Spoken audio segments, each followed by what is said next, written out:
Tervetuloa tähän digitaalinen toimitusketjun rakennusteollisuudessa. Mä oon Ilmarisen Vesa Platform Trustista ja juonnan tätä tilaisuutta ja puhunkin sitten tuossa vähän myöhemmin.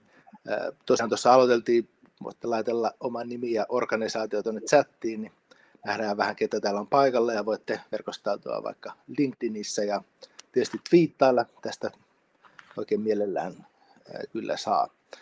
Päästetään ensin Miimo Aidaksinen Suomen rakennusinsinöörien liitosta vauhtiin vähän avaamaan ja tuomaan kontekstia tälle tilaisuudelle. Miimo, ole hyvä. Kiitoksia. Nyt teidän pitäisi nähdä varmistan vielä, että näette mun esityksen. Kuittaatko vielä? Kiva juttu. Joo, hei, kiitoksia ja mukava nähdä teitä kaikkia tälleen virtuaalisesti. Eli asia- ja materiaalivirtojen hallinnan haasteista rakennusteollisuudessa. Niin kuin me kaikki tiedetään, niin rakennusala käyttää tosi paljon raaka-aineita, eli enemmän kuin mikään muu teollisuuden ala, 50%, yli 50% painoprosentteina mitattuna, eli sikäli ollaan niin kuin paljon vartioina.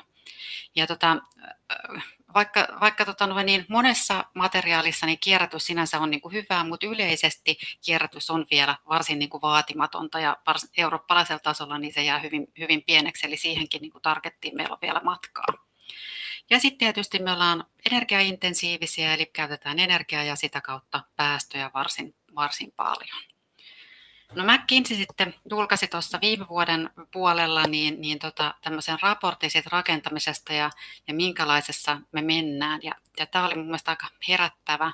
Osa teistä on varmasti nähnytkin sen. Eli meillä on ongelmia tuottavuudessa verrattuna moneen muuhun alaan, innovaatioiden tuomisessa ja lisäksi me otetaan paljon riskejä ja siitä huolimatta saadaan aika pieni niin kuin voitto. Ja ehkä niin kuin kirsikkana tai antikirsikkana kakun päällä, niin asiakastyytyväisyys ei läheskään aina ole myöskään hyvä. Ja mitkä on sitten niin kuin syyt siihen? Niin tämän Kinsin raportin mukaisesti, niin tyypillisesti me rakentamisessa lähdetään siitä, että meillä on jokainen projekti pikkasen uniikki. Me lähdetään alusta asti keräämään tavallaan niitä asioita joka kerta uudestaan ja mietitään logistiikkaa uudestaan ja ei ehkä tuotteisteta sitä asiaa ihan niin kuin valmiiksi tavallaan tämmöisessä hyvin niin kuin perinteisessä rakennusprojektissa.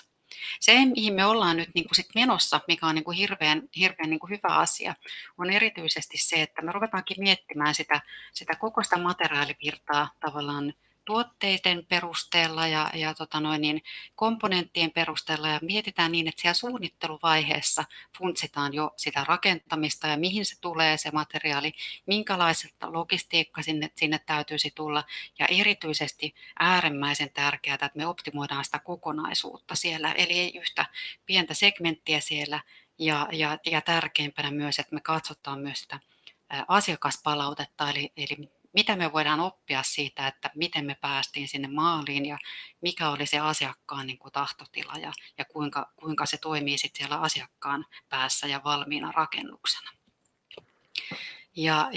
Nyt tietysti Miimo, anteeksi, laittaisitko sen ruudun ja uudestaan päässä, jostain syystä putosi pois? Ahaa, okei. Niin hetkinen, mitäs tapahtuu? Anteeksi, mä otan. Okei, no niin, nyt uudestaan tulee täältä. Pieni hetki vielä, mikäköhän siinä oli? Nyt jostain syystä se ei.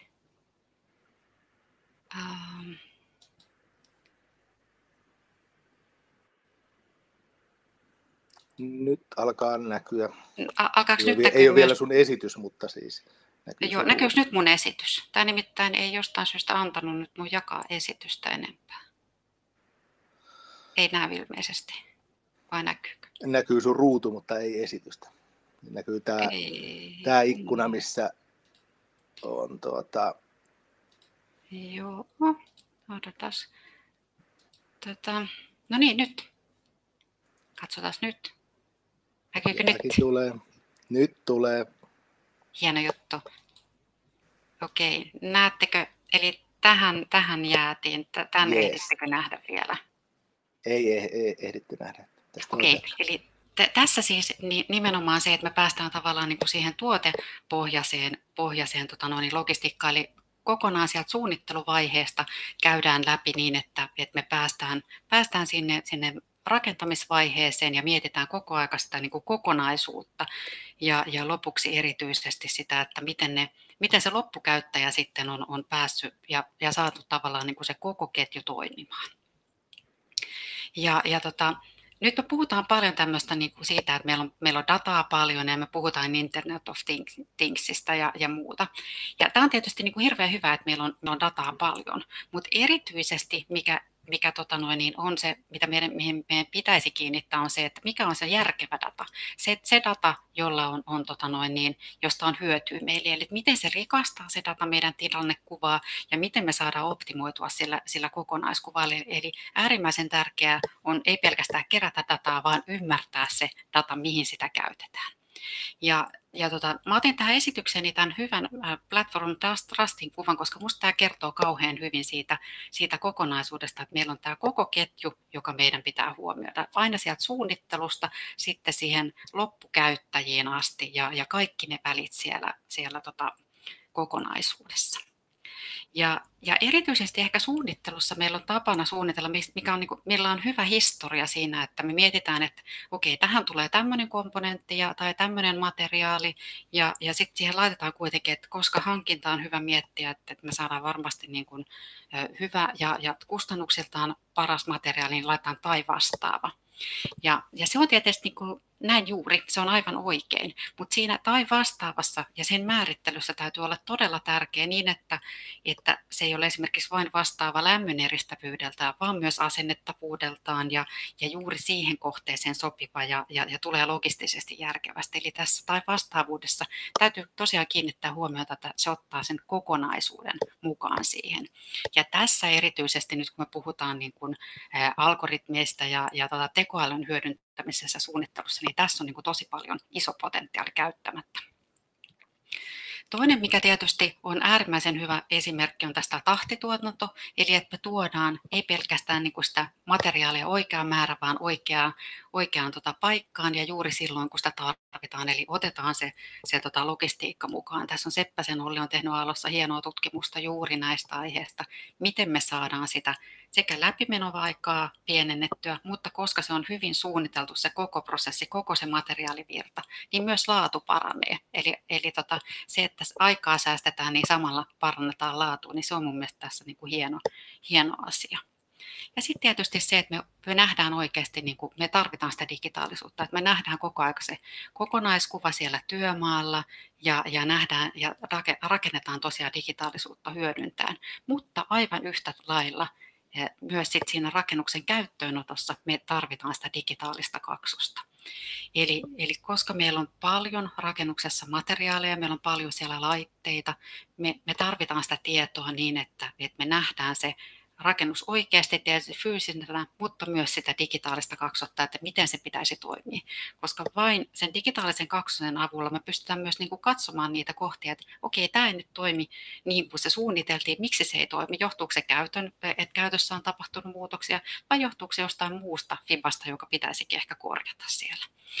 Ja tämä on niin kuin äärimmäisen tärkeää mun mielestä, että me tarvitaan tämmöistä tavallaan kokonaisuuden muutosta sieltä suunnittelusta aina siihen rakentamiseen. Ja erityisesti kun me puhutaan korjausrakentamisesta, niin siellähän me tarvitaan sitten uutta teknologiaa siihen, että me saadaan ne vanhat materiaalit kyytiin sieltä ja ymmärretään, mitä siellä rakennuksessa oikeastaan on, ja varsinkin jos ruvetaan sitten niin kuin korjaamaan sitä. Ja tämä tietysti tekee sen, että kun meidän täytyy saada näin niin kuin rikas ja monipuolinen kuva siellä käyttövaiheessa, niin meidän täytyy myös entistä enemmän tehdä sitä suunnittelua ja operointia järjestelmätasolla, eli miettiä sitä kokonaisuutta sieltä alusta asti työmaalogistiikan kannalta, mutta myös siihen käytön aikaiseen optimointiin asti ja sitten elinkaaren loppuvaiheessa myös siihen kierrättämiseen. Eli me tarvitaan ihan selkeästi uusia tapoja toimia, uudenlaista liiketoimintaa niin, että se kannustaa meitä toimimaan tämän tyyppisesti. Ja tietysti se tarkoittaa myös sitä, että johtaminen ja päätöksenteko ja kannusteet täytyy myös muuttua toisenlaisiksi kuin mitä ne tällä hetkellä on. Ja ihan viimeisenä, niin kun me puhutaan paljon tehokkuudesta ja tehokkuuden parantamisesta, niin on hyvä muistaa aina se tehokkuuden määritelmä, eli se laatu siellä yläkerrassa, se mikä on se meidän lopputuote, mitä me halutaan tuoda. Niin se on se kaikkein tärkein, koska jos se laatu on 0, niin se on aivan sama kuinka resurssitehokkaasti ja vähäpäästöisesti me ollaan tuotettu sitä lopputulosta, jos se lopputulos ei vastaa sitä, mitä ollaan haluttu. Eli se on hyvä muistaa aina näissä tehokkuuskeskusteluissa. Kiitos oikein paljon. Tässä mun alustus.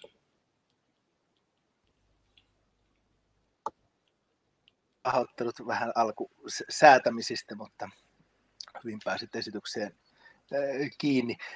Missä vaiheessa sä näet, että Suomi on tällä hetkellä, jos verrataan niin kuin muihin maihin, vaikka Euroopassa, tällä niin kuin digitalisaation tiellä? Joo, siis me ollaan monessa asiassa hirveän hyviä ja me ollaan erityisesti niin kuin suunnittelupuolella me ollaan niin kuin tosi hyvässä vaiheessa. Myös niin siellä rakentamisessa me ollaan oikein niin kuin hyvässä vaiheessa. Ja en mä sanoisi, että me ollaan mitenkään jälkijunassa siellä ylläpidossa ja siinä rakennuksen omistajuudessa, mutta meillä on niin kuin kaikissa kehitettävää, että me ei olla niin kuin missään nimessä valmiita, mutta ei me mitään hännänhuippuja olla. Et siinä mielessä suomalaiset onneksi on perinteisesti muutenkin suhtautuu kauhean positiivisesti digitaalisuuteen, että siinä mielessä meillä on hyvät mahdollisuudet, mutta tässä on mun mielestä paljon vallotettavaa myös, eli siinä mielessä kannattaa olla etujoukoissa. Hyvä, kiitoksia, ja tästä aamustahan näitä eväitä sitten saa. Kiitoksia, Miimo. Kiitos. Sitten seuraavana on Carl Sirén HUS-kiinteistöstä. Hän on siellä vastaa rakennuttamisyksikön toiminnasta. Carl Sirén, eli Kalle on yli 30 vuotta ollut rakennusalla eri tehtävissä, suunnittelu- ja projektijohtotehtävissä. Ja nyt tänään aamulla niin keskitytään erityisesti niin kuin Lean-malliin toimitusketjun hallinnassa, ja keisinä on Tammi-sairaala. Kalle, saatko jaettua vaikka siellä omaa näyttöä sieltä sen esityksen? Katsotaan, miten se onnistuu, joo. Näkyyköhän nyt sitten? Oikein hyvin näkyy, kiitos. Joo. Hyvää huomenta kaikille. Ensin muutama sana HUS Kiinteistöt Oy:stä. Siis se on, yritys on 100% HUSin omistama tytäryhtiö, niin sanottu in-house-yhtiö, eli me tarjotaan niin kuin pelkästään omistajallemme kiinteistöpalveluita, muun muassa ylläpito, turva, asunto- ja rakennuttamispalveluita. Ja tällä hetkellä rakennuttamisyksikössä on noin 37 henkilöä rakennuttamistehtävissä. Meillä on 26 hanketta menossa ja niiden hankkeiden keskiarvo on 37 miljoonaa, eli tilauskanta on niin kuin vajaa miljardi tällä hetkellä. Ja HUSin rakennusinvestointien investointiohjelman taso pysynee samanlaisena seuraavat 4 vuotta ainakin.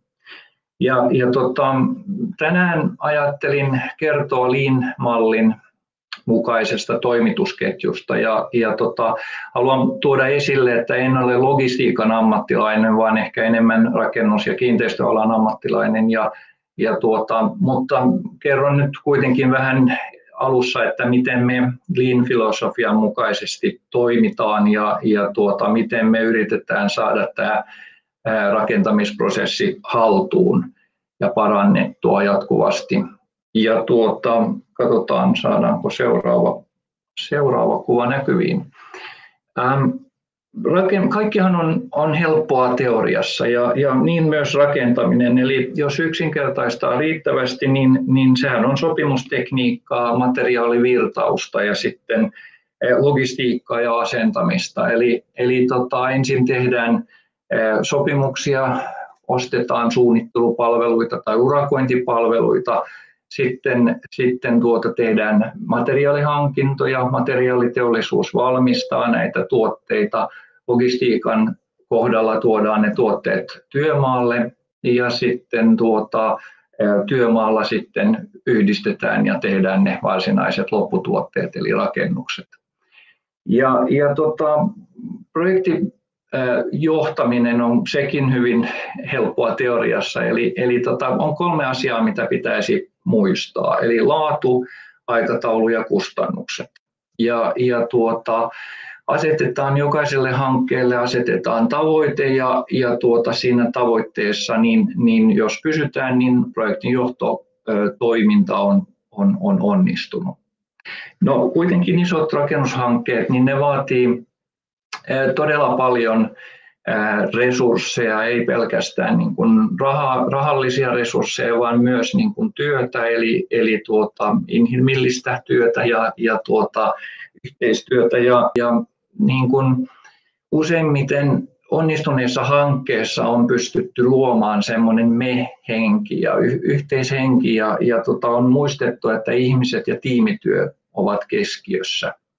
Ja niinhän ne ovat myös Lean-filosofiassa, eli ihmiset ja tiimityö on se keino ja keskeinen asia, millä päästään niin kuin lopputavoitteeseen, joka on sitten korkea laatu, kustannukset pysyy hallinnassa, pysytään aikataulussa, eli toisin sanoen läpimenoaika on lyhyt ja hallittu, ja myös turvallisuus on hyvällä tasolla, eli ei pelkästään niin kuin lopputuotteen turvallisuus, mutta myös koko tämän prosessin turvallisuus.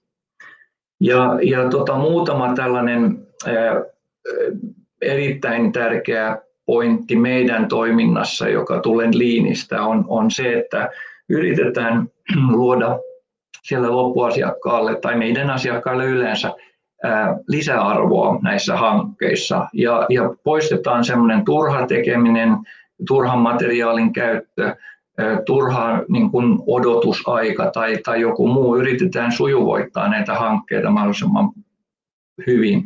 Eli toisin sanoen parannetaan tätä virtaustehokkuutta. Ja sitten tietysti jaetaan informaatiota ja kommunikoidaan. Tämä ihmisten niin kuin, keskinäinen työ tai yhteistyö paranee sillä, että näytetään visuaalisesti, että missä mennään. Jokainen tietää, mikä on oma roolinsa ja miten jatkossa pitäisi toimia ja niin päin, miten saadaan hanketta eteenpäin. Tätä pitää tehdä joka päivä. Isossa hankkeessa niin päivittäisjohtaminen on ihan keskeinen asia hankkeen onnistumisen näkökulmasta. Ja sitten tietysti Leanin periaatteiden mukaisesti niin parannetaan tätä prosessia koko ajan, yritetään tunnistaa ja etsiä virheitä ja korjata ennen kuin niistä niin kuin niiden vaikutus tulee liian suureksi. Tieto on, me niin kuin näissä isoissa hankkeissa, kaikista suurimmista hankkeissa meillä on aina tämä Big Room-toiminta. Ja se siitä syystä, että tieto ja päätöksenteko saadaan niin kuin oikealla hetkellä. Kaikki ovat tietoisia, missä mennään. Voidaan koordinoida hanketta yhdessä. Tiimissä on niin kuin edustajia, siis kiinteistön omistaja, eli HUSin puolelta, HUS-tilakeskuksen puolelta. Sitten on me rakennuttajat, on suunnittelijat, on urakoitsijat myös tässä integraatiossa mukana. Ja jokainen tuo sitä omaa osaamista siihen ja jakaa sitä osaamista. Se on hyvin tärkeää tässä Big Room-työskentelyssä. Ja sitten tietysti tarvitaan työkaluja, jotta nähdään, missä mennään. Me ollaan myös Leanin niin kuin hengessä yritetty myös vakioida näitä työprosesseja sillä tavalla, että tehtäisiin, Mimu puhui tuossa äsken, että jokainen hanke on tähän, tai aikaisemmin ainakin perinteisesti ollut uniikki. Me yritetään saada tästä prosessista samanlainen, oli hanke sitten sisällöltään ja kooltaan eri niin kuitenkin niin tehdään samoja asioita, ehkä vähän eri mittakaavassa, eri porukalla, mutta kuitenkin samalla tavalla. Ja tietysti turhia kokouksia pyrimme välttämään ja yritetään niin kuin miettiä, että mikä työ tuo lisäarvoa tähän hankkeeseen. Ja lopetetaan sitten niin kuin sellaisen tekeminen, joka ei tuo sitä lisäarvoa. Ja niin kuin mä äsken sanoin, niin yritetään välttää virheitä, ja jos virheitä syntyy, niin yritetään oppia niistä ja ettei nyt tehdä samaa virhettä uudelleen. Muutama sana nyt näistä työkaluista, eli Suomi on muuttumassa ja rakennusala on muuttumassa yhä digitaalisempaan suuntaan, ja se on äärimmäisen tärkeää, että nämä työkalut sitten keskenään keskustelevat, tietoa siirtyy, ja siihen nyt sitten tämä alustateknologia tuo omat niin kuin lisänsä ja helpottaa tätä niin kuin ohjelmistojen kommunikointia. Sitten muutama sana virtaustehokkuudesta, eli tuossa nuo vihreät laatikot edustavat niin kuin arvoa tuottava työ, ja sitten tuo valkoinen väli niiden välissä on sitten hukkaa, eli joko odotusaikaa, odotetaan tietoa, jotta seuraava vihreä laatikko, se työ voidaan käynnistää. Ja jos pelkästään tuijotetaan, että meillä on riittävästi resursseja ja oikeita resursseja, niin silloin syntyy helposti tällainen ylärivillä oleva harva resurssitehokas, mutta ei virtaustehokas toiminta.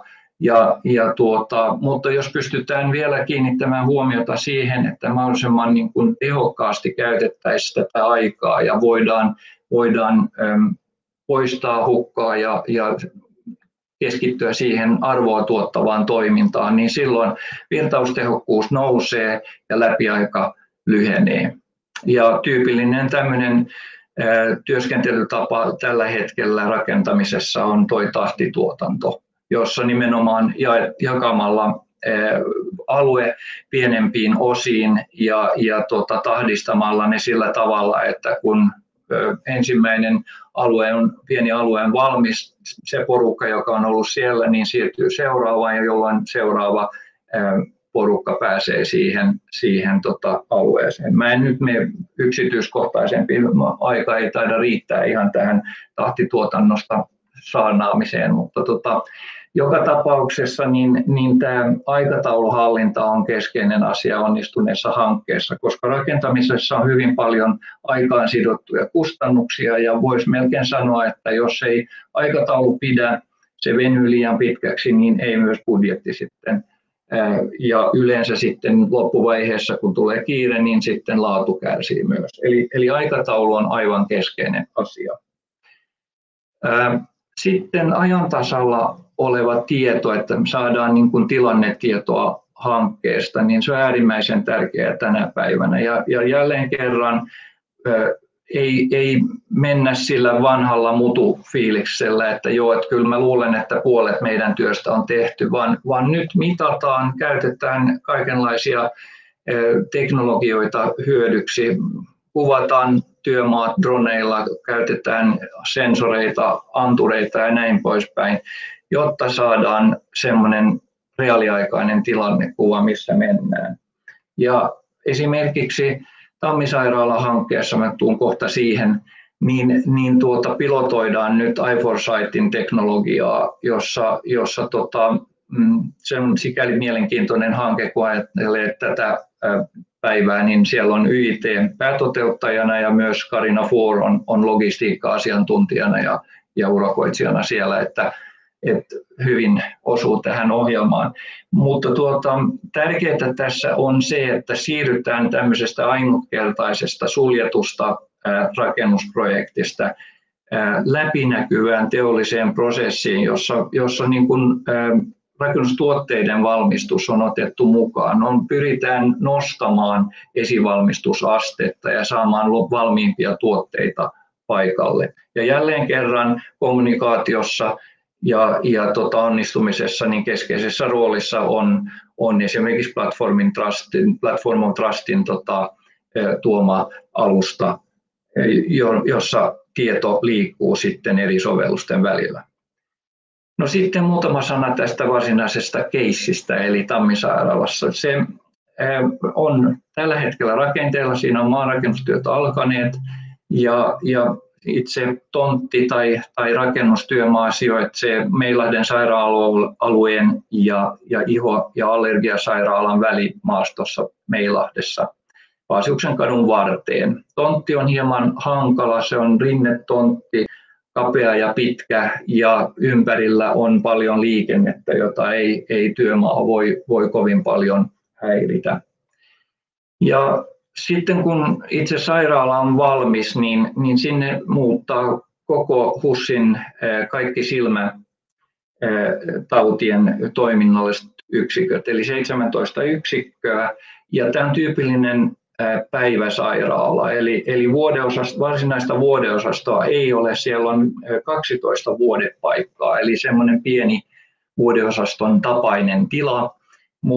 Mutta keskeistä on se, että siellä on niin kuin aika raskas tämmöinen 15 leikkaussalia ja yhden arkipäivän aikana on tarkoitus tehdä 85 leikkausta ja 130 silmän sisäistä pistosta ja siellä käy asiakkaita tai potilaita poliklinikkakäynnissä noin 900 henkilöä päivässä.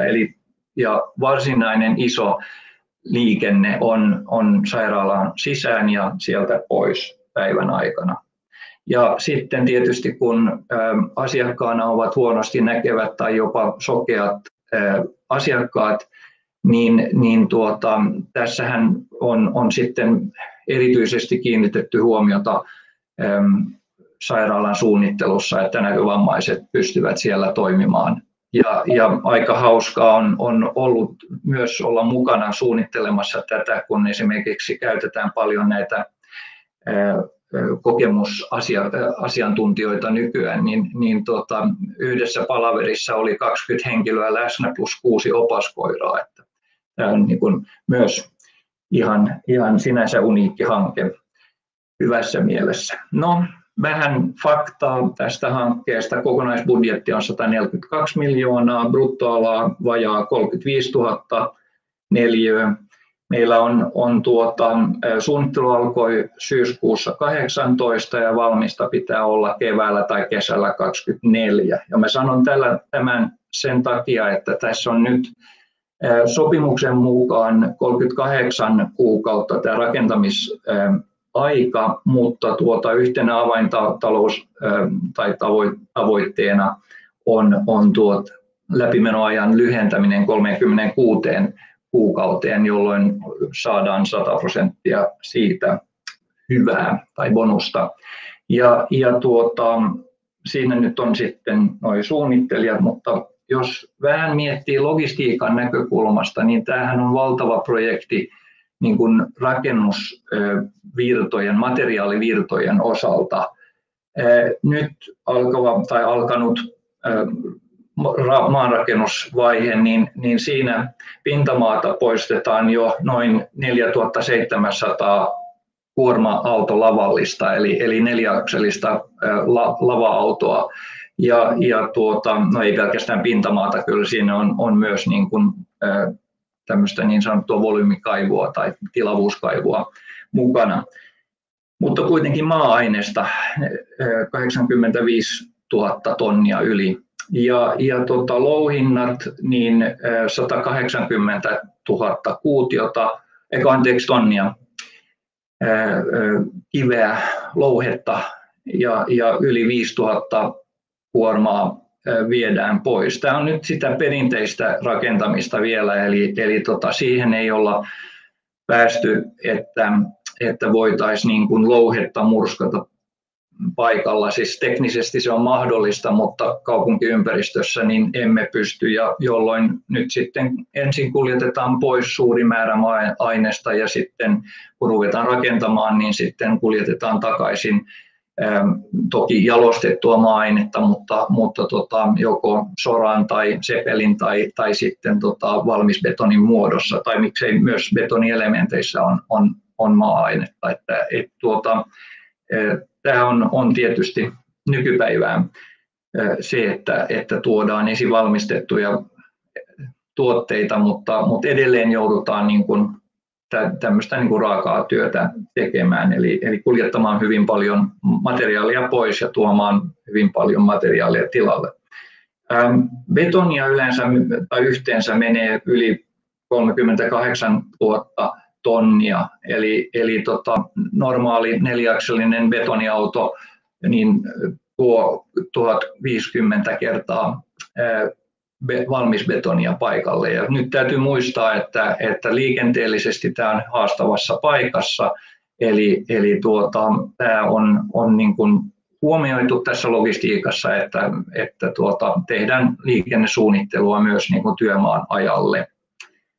Ja sitten semmoinen asia, joka ei aina tule mieleen, on se, että betonissa on hyvin paljon raudoitusta myös, eli terästä tuodaan, jos Strömsön-mallin mukaan kaikki teräkset saataisiin niin kuin täysinä kuormina paikalle, niin on yli 50 kuorma-autollista tai rekka-autollista terästä. Ja sitten porraselementtien määrä on toista sataa, eli valmiita puolen kerroksen porraselementtejä tulee toista sataa, ja myös tiiltä 400 tonnia ulkoverhoukseen, luonnonkiveä, vaikka on pieni tässä kuvassa näkyvä Zaidankadun ensimmäisen kerroksen ulkoverhous, niin sitä menee kuitenkin 44 tonnia. Ja teoriassa niin yhdellä kuormalla pystyisi tuomaan, mutta käytännössä niin kun se on pakattua, niin se tulee useammassa kuormassa.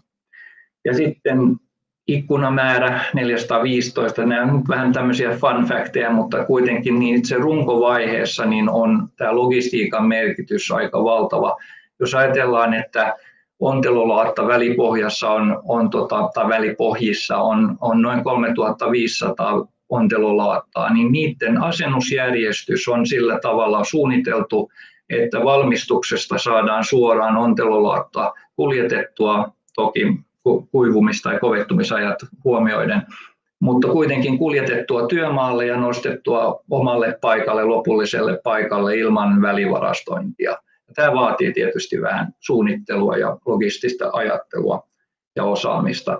Mutta sitten se varsinainen niin kun, logistinen saavutus on sitten tämä sisäänrakentamisvaihe, jolloin tahtituotanto on hyvin siis tarkasti suunniteltu ihan päivätasolle, ja nämä materiaalivirrat sitten, jos tuodaan materiaalia sanotaan kerran viikossa, niin pitää olla kaikkien tahtialueiden materiaali siinä sitten mukana oikeassa järjestyksessä ja oikeat materiaalit, ja tätä varten meillä on sitten tämmöinen ulkopuolinen, eli Carina Foor, joka on niin kuin logistiikka-asiantuntija, joka tässä myös on edustettuna tänään. Mutta tämä nyt aivan lyhkäisyydessä. Mä ensin olin valmistautunut vähän pitempään, mutta sain eilen kuulla, että 10-15 minuuttia maksimissa aikaa.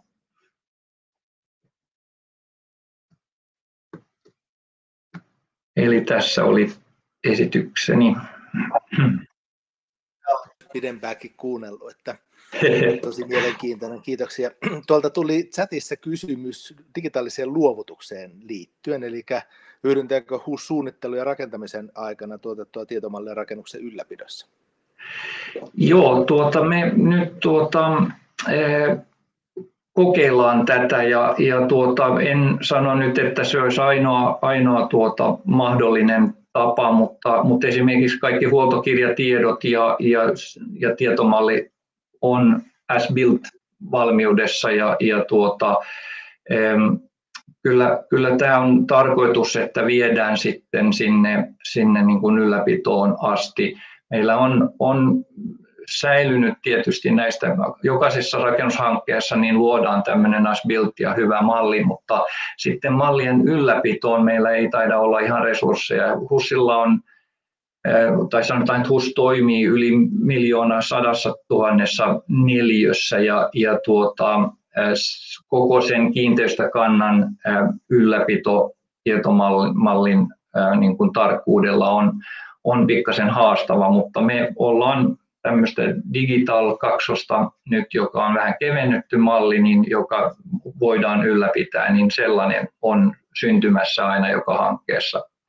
Ja toki ne natiivimallit, ne isot yksityiskohtaiset mallit otetaan vastaan siinä, kun hanke luovutetaan meille tai toimintaan, mutta me emme ylläpidä näitä yksityiskohtaisia malleja. Toivottavasti tämä oli nyt vastaus kysymykseen. Entä jos hyvin lyhyesti vastaisit sellaiseen kysymykseen, että onko 4D-aikatauluja hyödynnetty? Joo, kyllä rakennusliikkeet tänä päivänä niin käyttävät, ja nyt varsinkin tässä Tammisairaala-hankkeessa niin seurataan sekä visuaalisesti että mallin, siis sanotaan näin, että yhdistetään aluekuvat, joko kiinteillä aluekameroilla otetut kuvat tai videot tai sitten drone-lennoilla tehdyt kuvat mallin kanssa, ja sitten voidaan simuloida ja katsoa, vertailla, että vastaako se simuloitu 4D-malli tätä tai oikeita rakennustyömaata ja sen etenemistä, että siinä on iForesight aika pitkällä. Hei, kiitoksia Kalle kovasti puheenvuorosta. Yes. Kiitos. Seuraavaksi siirrytään sieltä tilaajan näkökulmasta rakentajan näkökulmaan. Ja seuraavaksi on vuorossa YIT Juhana Häkkänen, digitaalisen toimitusketjun potentiaalista hyödyistä rakentamisen eri osapuolille. Ja Juhanan tausta on tuolla elektroniikkavalmistuksen puolella, eli tuot niin kuin oppia vähän toiselta toimialalta. Juhana, ole hyvä. Kiitoksia. Huomenta kaikille. Tosiaan tämä pitää paikkaansa ja siirryin vasta viime vuonna rakennusteollisuuden puolelle. Ja ajattelin, että en yritäkään viisastella rakennuspuolen osaamisella vielä tässä vaiheessa, vaan nostettaisiin vähän lentokorkeutta itse asiassa esitykseni ajaksi. Kalle Sirén tuossa hienosti toi Tammisairaalan tarkkoja tonnilukuja esiin, niin mä voisin pikkasen tuoda ajatuksen siementä tähän ylipäänsä tiedon ja tuotteen yhdistelmän olemukseen. Ja tuosta ensinnäkin ihan tähän otsikon aiheeseen, niin hyödyn saajat on hyvinkin monipuolisia ja niitä ei välttämättä aina edes tunnisteta etukäteen. Tämä tieto on silleen jännä asia, että sen joskus oivaltaa vasta jälkikäteen. Ja otetaan ihan ei-työelämästä, ihan harrastuspuolelta pieni esimerkki tähän alkuun. Meillä kaikilla on harrastuksia nykyihmisellä, niitä on tietenkin useitakin ja niin minullakin.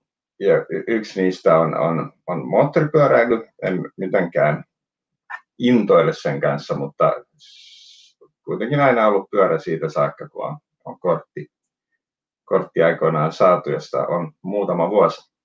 Ja no miten tämä liittyy tietoon, niin mulla oli tapana vaihtaa pyörää aina 3-5 vuoden välein vuosien varrella, kunnes yksi päivä havahduin, että hetkinen, että mä ostin edellisen nykyisen pyörän 16 vuotta sitten.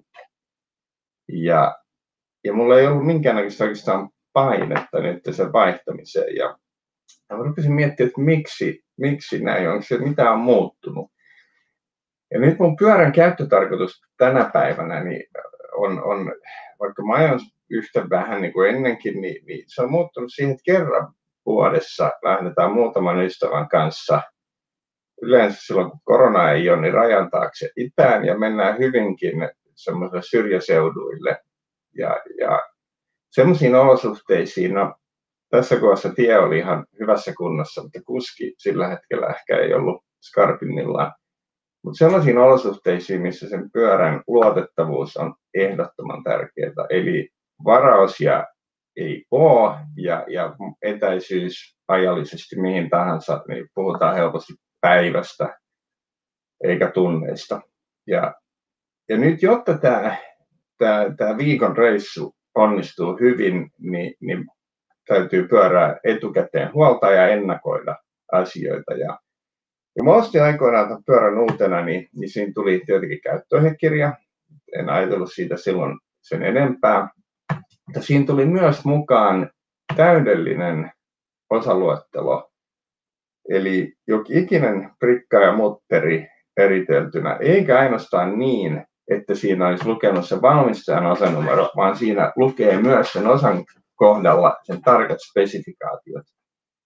Eli tämä mahdollistaa, tämä tieto, mitä sen pyörän mukana on tullut, mitä en silloin osannut arvostaa, eikä ollut mitenkään osa mun ostopäätöstä, niin se on mahdollistanut sen, että mä tiedän juuri tarkalleen, miten tätä ylläpidetään, huolletaan, ja mulla on myös semmoinen turva siellä taustalla, että jos tien päällä sitten kuitenkin jotain sattuisi, niin mä voin Venäjälläkin käydä ostamassa laakerin tähän pyörään, koska ne laakerit on hyvinkin yleismaailmallisia, jos sulla on vain tieto olemassa siitä, että mikä tarkalleen se dimensio ja DIN-luokitukset on. Ja tämä yhdistettynä, tämä tieto, mikä sen pyörän mukana on tullut, yhdistettynä siihen tietoon, minkä mä olen itse kerännyt vuosien varrella sen huoltamisesta, niin tämä yhdistelmä aiheuttaa sen, että se mun käyttökokemus kerran vuodessa on juuri mitä mä haen ja tarvitsen. Eli mulla on rento, hyvä fiilis ajella se viikon keikka ja tiedän, että asiat on kunnossa.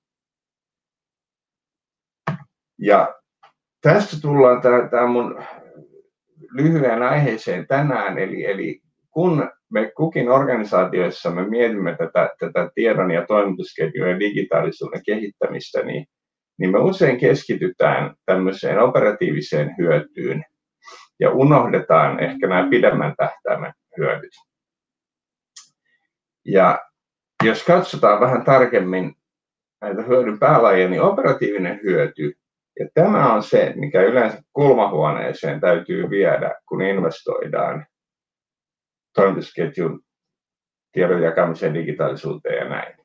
Koska siellä kysytään, no hyvä, että mikä on tämä business case, että jos me sijoitamme nyt 200 000, niin kuinka paljon saamme takaisin rahaa. Ja tämä on hyvin tärkeää, että tämä ei pidä missään nimessä väheksyä. Tämä operatiivinen hyöty niin mahdollistaa tehokkaan suunnittelun ja tehokkaat prosessit sitten esimerkiksi rakentamisen aikana. Antaa juuri näitä asioita, mitä nyt esimerkiksi Sirenikalli mainitsi tuossa Tammisairaala liinitekemisissä. Meillä on läpinäkyvyyttä toimitusputkeen, me pystytään optimoimaan lyhyellä tähtäimellä, me pystytään resurssitehokkaasti toimimaan, toisaalta me pystytään virtaisesti toimimaan tällä tiedon avulla. Ja esimerkkiä on helppo ennen että tässä lukee näitä, tämä on hyvä kaikki ymmärtää nyt, mistä tämä operatiivinen hyöty tulee, ja tietenkin mitä paremmin tuntee sen oman alansa, sen helpompi on niitä keksiä. Ja myös sitten elinkaaren aikana toki niin ylläpito ja päivittämisen helppous ja näin loppukäyttäjälle tai ylläpitäjälle on tärkeää. Se, mikä jää joskus vähemmälle huomiolle, on mitä minä kutsun tässä, tämä ei ole mikään virallinen frameworki, mutta minä kutsun strategiseksi hyödyksi.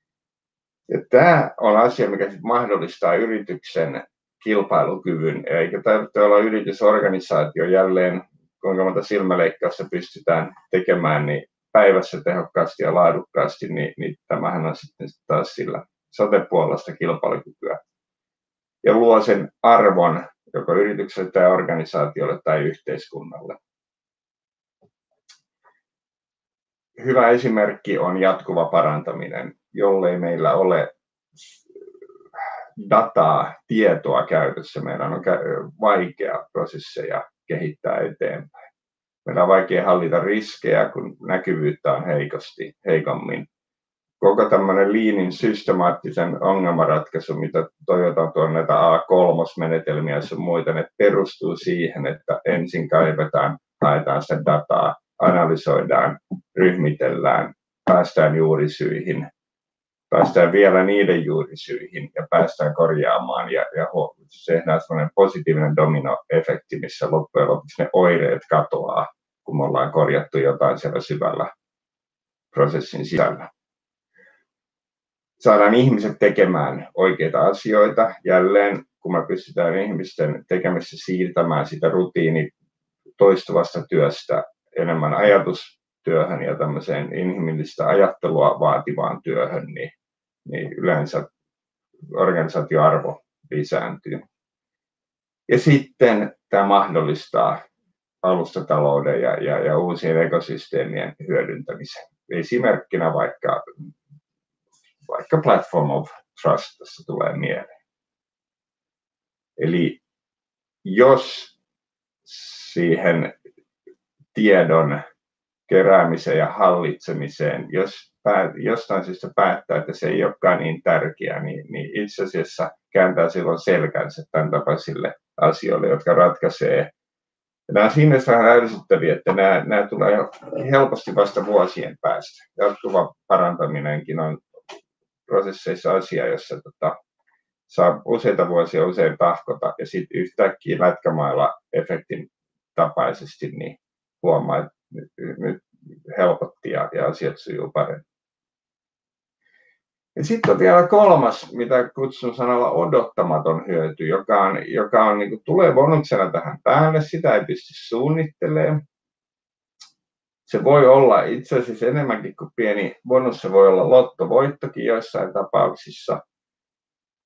Ja se on se, että kun tapahtuu muuta tässä maailmassa ympärillä, tulee uusia teknologioita, liiketoimintamalleja, ympäristö muuttuu, innovoidaan vaikka tietovirta-asioita, niin jos organisaatiolla on se oma data hallussa ja sitä dataa mahdollisimman monipuolisesti käytettävissä, niin siihen voidaan tuoda näitä uusia asioita. Ja innovaatiohan tyypillisesti tapahtuu, kun liitetään kaksi tietoja ja uutta teknologiaa toisiinsa. Muutama heitto, 3D-tulostukset, virtuaali- ja lisätyn todellisuuden teknologiat, robotiikka, laserkeilaavat anturointi ja listaa voisi jatkaa vaikka kuinka, niin yritäpä luoda vaikka rakennusyritykselle selkeää arvoa tuomalla tämmöinen teknologia sisään, jos sulla ei ole perustietohallinnassa digitaalisessa muodossa. Ja nyt muistetaan rakennukset, niiden elinkaari on jopa pidempi kuin mun viimeisimmän moottoripyörän. Tosi aika ehkä näyttää, mutta puhutaan 10 vuosista. Ja tämä tarkoittaa sitä, että odottamattoman hyödyn mahdollisuus koko ajan kasvaa, koska innovaatioita ja teknologioita ehtii tulla rakennuksen elinkaaren aikana. Tämän myyminen sinne kulmahuoneeseen päätöksentekijöille organisaatiossa on erittäin haastavaa, mutta olin pitkään sellaisessa hyvin perheomisteisessa yrityksessä, jossa piti paikkaansa tämä klisee, että omistajien kvartaali on 25 vuotta. Tämmöisissä ympäristöissä niin kyllä onneksi kuunnellaan ja kannattaa joka tapauksessa tuoda sitä esiin.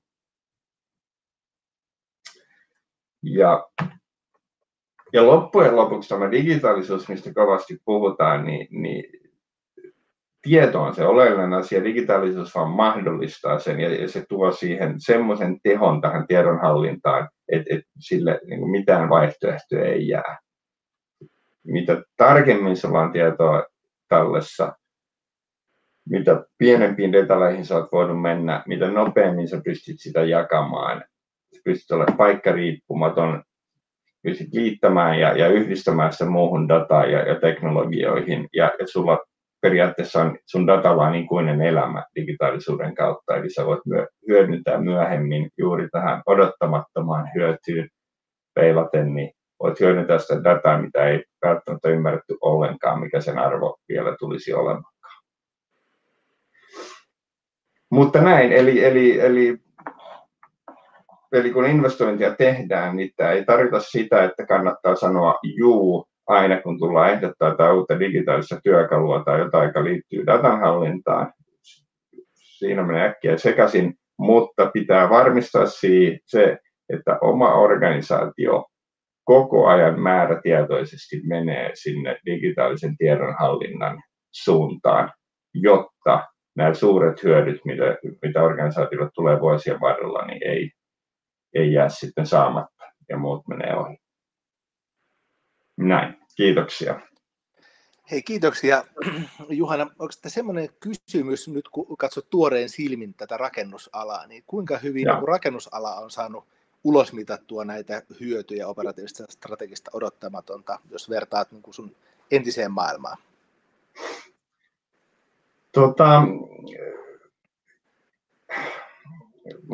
Rakennusala on hyvin projektikulttuurikeskeistä. Ja silloin se on itse asiassa, mä jopa sanoisin niin, että päähuomio on siinä lyhyen tähtäimen operatiivisissa hyödyissä. Eli mitä tämä seuraava projekti, mikä nyt alkaa, miten se voi hyötyä tästä uudesta asiasta, mitä siihen ehdotetaan tehostamaan sitä.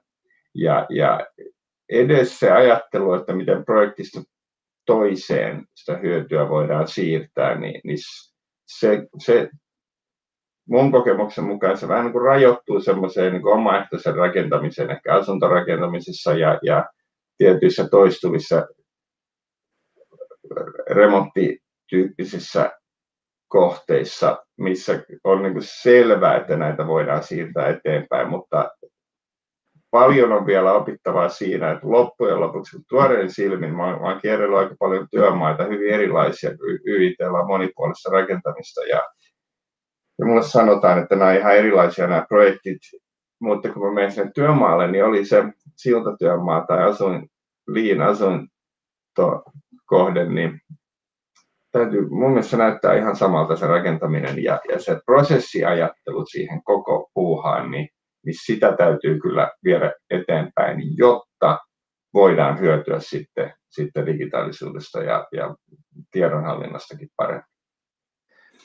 Hei, kiitoksia kovasti, Juhana. Mennään ohjelmasta eteenpäin. Tuolla chatissa vähän alkoi keskustelua siitä, että mitkä on suurimpia niin kuin hidasteita tässä digitaalisuuden käyttöönotossa. Ja voidaan jatkaa sitä keskustelua siellä vaikka chatissa hetken aikaa. Sitten mennään, jos meillä on ollut nyt näkökulmina koko alan näkökulmaa, tilaajan näkökulmaa, rakentajan näkökulmaa ja nyt tullaan sitten sinne rakennustuotetoimittajan näkökulmaan. Eli Vilma Siitonen on kauppatieteen maisteri, joka yhdistää eri alojen niin kuin oppeja aina bisneksen kehittämisestä palvelumuotoiluun.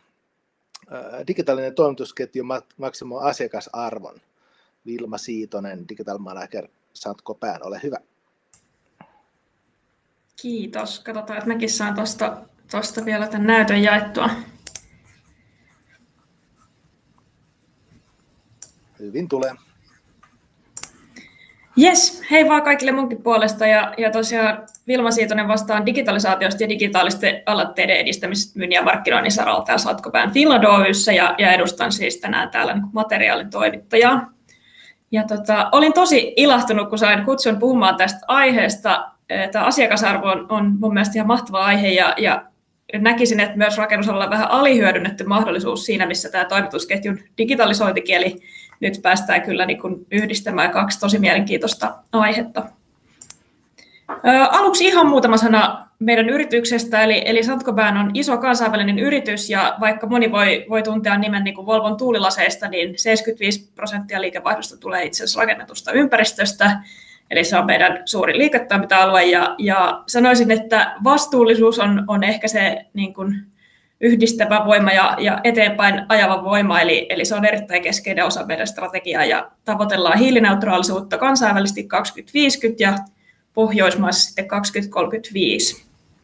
No sitten tuosta oikealta kuvasta näette tuotteita, mitä meillä on Suomessa, eli meillä on iso rakennus- ja teknisiä eristeitä, sitten siellä on Kyprokin kipsilevyjä ja rankoja, Weberin tuotteita, esimerkiksi kuvan noin saumalastit ja vedeneriste. Sitten meillä on alakattoja Ecofon nimellä ja PAM putkistoratkaisuja ja eri yhtiöissä sitten Lega Finland myy ja valmistaa Legasoraa. Sitten meillä on Dahl Suomi, tämmöinen LVI-tukkukauppa ja sitten rakennusalan ulkopuolella tämmöinen Glass Finland Oy. Mutta viime viikolla mä olin puhumassa rakennustiedon ja teollisuuden webinaarissa tuotetiedosta. Ja se on mun mielestä digitalisoitava niin kuin osin näiden kasvavien hiilineutraalisuusvaatimusten vuoksi, mutta näkisin, että nämä hiilineutraalisuustavoitteet vaikuttaa kyllä yhtä lailla myös tähän tilaus- ja toimitusketjun dataan. Eli tavallaan meillä on myös kasvava paine niin kuin tähän tilaustoimitusketjun digitalisointiin, jotta tämä niin kuin toimitusten hiilijalanjälki pystytään luottavasti määrittämään ja sitten myöskin kontrolloimaan. Jes, no sitten ehkä tämmöinen vähän herättävä kuva niin kuin tämän rakennusalan nykytilaan, eli vähän karikoitu esimerkki, mutta rakennusalallahan on todella vakiintuneet konventiot ja tavat toimia, eli kaikki tuotantoketjut on tosi pitkälle optimoituja ja tämmöinen aika samantyyppiset toimintamallit kattaa usein koko toimialan. Meillä on lisäksi vähän sekaisin kuluttajakonteksti ja B2B, mikä on rakennusalalle ominainen piirre. Ja tavallaan se alan konservatiivisuus voi olla niin kuin negatiivinen aspekti, mutta itse haluaisin nähdä, että rakennusalalla on niin kuin automatisaation ja digitalisaation ja ilmaston kannalta todella suuret hyödyt myöskin saavutettavissa, eli tämä on tosi iso mahdollisuus meille. Jos me katsotaan tarkemmin tätä kuvaa, niin tavallaan se, mitä haluan viestiä tällä, on se, että ihmiset tässä ketjussa on kyllä unohdettu. Eli digitaalinen kehitys esimerkiksi työmaaympäristössä näyttäisi tällä hetkellä olevan enemmän yksittäisten ihmisten kuin prosessien varassa, niin kuin aiemmatkin puhujat tuossa vähän viittasi jo. Eli tässä nykytilassa meillä tapahtuu aika paljon niin kuin ennakoimattomia ja kontrolloimattomia asioita työmaalla. Siellä on kommunikaatio-ongelmia, siellä on joutilasta työvoimaa, tehdään työvaiheita uudelleen, haalataan materiaaleja, syntyy jätettä. Eli varmaan voidaan ihan rehellisesti sanoa, että niin kuin nykytilassa tämä kokonaiskuva kärsii ja vähän semmoinen turhautumisen ilmapiiri leimaa niin kuin tekemistä monessa paikassa. Eli samoja virheitä vähän toistellaan niin kuin projektista toiseen. Ja meistä tämä tilanne näyttää ehkä vähän siltä, että molemmat päätet, me ja sitten esimerkiksi rakennusliikkeen meidän asiakkaana ollaan vähän jumissa siinä, että kenestä tämä muutos nyt sitten lähtisi. Että kaikki tietää, että nykytila ei ole kauhean hyvä, mutta jonkun pitäisi nyt sitten lähteä tätä muuttamaan. Ja toisaalta ne sopimuksen tekijät on usein vähän erillään niistä henkilöistä, jotka sitten kohtaa näitä haasteita, eli näitä prosessiongelmia ei aina ihan tunnisteta, eikä niitä sitten niin kuin sopimuksin myöskään tueta. Ja jos nyt sitten vielä teoretisoidaan tästä vähän, niin en valitettavasti tiedä itse asiassa alkuperäistä lähdettä, mutta Aalto-yliopiston Olli Seppäsellä on tapana näyttää sellaista tutkimusta, jonka mukaan ulkoinen prosessin vaihtelu selittää noin 70% tuottavuudesta. Ja sitten sisäinen prosessin vaihtelu, taitoerot työntekijöillä, niin selittää vain noin 30%. Eli tässä kuvassa itse asiassa näkyy pitkälti näitä ulkoisen prosessin vaihtelun aiheuttamia asioita. Siellä on näitä puutteita suunnitelmissa ja materiaalitoimituksissa edellisissä työvaiheissa ja niin edelleen. Eli nämä on kaikki asioita, joihin niin kuin toimitusketjun digitalisoimisella halutaan vaikuttaa. Ja haluaisin itse ajatella niin, että digitalisoinnilla ei ole mitään itseisarvoa, eli meidän täytyy vähän miettiä, mitä halutaan ratkaista, ja mun mielestä meidän pitäisi niin kuin minimoida tämä ulkoinen prosessivaihtelu. No sitten sukelletaan lyhyesti tästä vielä niin kuin palvelumuotoilun soveltamiseen rakennusalalle ja puhun hetken niin kuin asiakkaiden haastattelemista. Eli pari vuotta sitten mietittiin taas Satkobäänillä, että miten voitaisiin vielä paremmin niin kuin ymmärtää meidän asiakkaita ja tehtiin tämmöinen syvähaastatteluihin perustuva asiakastutkimus. Eli joku saattaa havaita, että tässä vasemmalla on nyt tämmöisiä niin kuin asiakassegmenttejä edustavia asiakaspersoonia, joita me ollaan luotu näiden haastattelujen pohjalta, mutta mä korostan, että se on vaan niin kuin työkalu ja oleellista tässä nyt on, että niin kuin laadullinen syvähaastattelu luo asiakasarvoa. Tai ainakin oma kokemukseni on se, että meillä on aika tyypillistä tehdä kaikennäköisiä kvantitatiivisia kyselyitä, mutta ne ei välttämättä kerro ihmisten arjesta kauhean paljon, eli me ei välttämättä saada ihan riittävää niin kuin ihmisymmärrystä sitä kautta. Ja laadullisella haastattelulla voidaan sitten hakea vähän laajempaa näkökulmaa ja päästä näihin juurisyihin syvemmälle. No tässä kohtaa sitten ehkä disclaimerin paikka, että nämä ei ole tietenkään mitään tieteellisiä tutkimuksia, vaan asiakastutkimuksia ja palvelumuotoilu myöskin muuttuu ja kehittyy kovaa vauhtia koko ajan. Eli nämä lainaukset, mitä tuossa vasemmalla nyt näkyy, niin ne on tietenkin vaan niin kuin materiaalitoimittajan asiakkaiden näkökulmaa. Mutta tässä yksi esimerkki nyt tuossa vasemmalla yläkulmassa eräs työnjohtaja kertoi meille, että hän saattaa ottaa vastaan jopa 350 puhelua päivässä. Tämä määrä voi tietenkin sisältää vähän lapin lisää, mutta joka tapauksessa varmaan voidaan todeta, että hän ottaa valtavasti puheluita vastaan. Siinä sivussa on aika mahdotonta ruveta niin kuin seuraamaan tilauksia reaaliajassa ja ennakoida työmaalla tapahtuvia muutoksia. Että se työnjohtajan tekeminen tällaisessa toimintamallissa on väkisinkin reaktiivista, eli hän saa asiakasarvoa vaan siitä, että asiat toteutuu niin kuin hän odottaa. Et esimerkiksi meidän tapauksessa hän pääsee puhelinpalvelusta läpi ja saa tehtyä tilauksia autoratista, mutta tällä nykyisellä toimintamallilla ei ole kauheasti niin kuin saumaa lähteä digitalisoimaan sitä prosessia. Sitten toisaalta me havaittiin, että tämän saman työnantajan, tässä tapauksessa on tämmöinen niin kuin, aliurakoitsijatyyppinen yritys, niin palveluksessa on muitakin asiakastyyppejä, meille asiakkaita. Siellä on asentajia, joiden päätyö on tietenkin asentaa, ja sitten siellä on toisaalta projekti-issejä, jotka etsii talokirjan dokumentteja. Kaikki on tietenkin töissä samalla työnantajalla, mutta heillä on hyvin eri tarpeet ja motiivit. Eli tämä toinen sitaatti tuossa esimerkiksi reflektoi, että työmaa ei oikeastaan nykyisin tiedä, mitä sinne on tilattu, tai tieto voi olla yksittäisten henkilöiden päässä. Sitten se projekti-inssi, joka etsii sinne jotain dokumentteja jälkikäteen, ei tiedä yhtään, mitä tavaraa kyseiselle työmaalle on tullut. Ja vastaavasti sitten asentajalle niin kuin asennettavuus ja ergonomia ja helppous olisi asioita, jotka luo asiakasarvoa.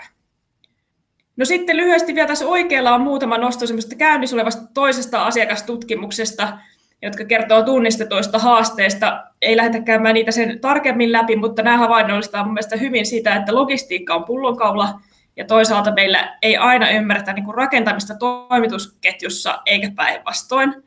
Eli jos rakentamista saataisiin vähän laadukkaampaa projektitietoa toimitusketjuun ja toisaalta toimitusketju lähtisi sitä keräämään niin kuin systemaattisesti, niin monikin haasteista ratkeaisi. Että nämä haasteet on aika yhteisiä, niitä voitaisiin ratkaista sekä toimitusketjusta että sitten rakentamista käsin. No sitten viittaan myös vähän tahtituotantoon, mistä tuossa useampi puhuja jo puhui aikaisemmin. Ja tässä esimerkiksi nyt on ajateltu tahtituotanto taustalle, jossa työntekijä siirtyy työpaketista toiseen, ja nyt näytän oikeastaan vähän niin kuin tätä kakkosvaihetta, eli tässä kuvassa sitten nämä työpaketit kytkeytyy yhdeksi rakentamisen prosessiksi, mikä näkyy tässä vaakatasossa. Ja sitten vastaavasti pystyssä meillä on niin kuin toimitusketjun sakara, johon kuuluu sitten toimitusketjuprosessit aina sopimuksista suunnitteluun ja tuotantoon ja tilauksen vastaanottamiseen ja toimittamiseen.